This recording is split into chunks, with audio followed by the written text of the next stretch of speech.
Estate, annuale Venezia, il parco acquatico per famiglie e ragazzi. 8 piscine, idroscivoli, animazioni. Acqua Estate è annuale Venezia. Accesa instabilità ancora su gran parte dei settori delle nostre regioni. Il clima sarà decisamente più mite ovunque. Vediamo il dettaglio. Sul Veneto in mattinata nubi con rovesci e temporali solo su Alpi e Prealpi, meglio invece altrove. In giornata però peggiora un po' ovunque con rovesci e temporali diffusi. Andrà un pochino meglio sulle basse pianure e sulle coste del Veneziano.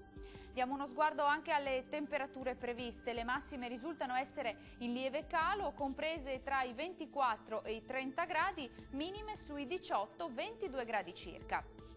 Spostiamoci ora a vedere che tempo farà sul Friuli Venezia Giulia.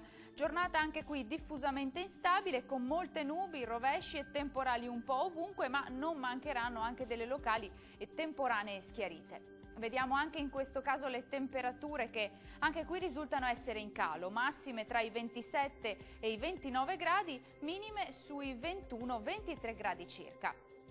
Concludiamo con uno sguardo alla situazione meteorologica del Trentino Alto Adige. Nemmeno qui andrà meglio, molte nubi e piogge diffuse anche con temporali localmente di forte intensità e per tutto l'arco della giornata. Anche qui le temperature risultano essere in generale calo, con massime attese sui 23 gradi, minime previste invece intorno ai 19 gradi circa. Il mare sarà poco mosso, localmente quasi calmo nella laguna di Venezia, i venti moderati e occidentali. Dal nostro meteo per ora è tutto, grazie per l'attenzione e arrivederci al prossimo aggiornamento.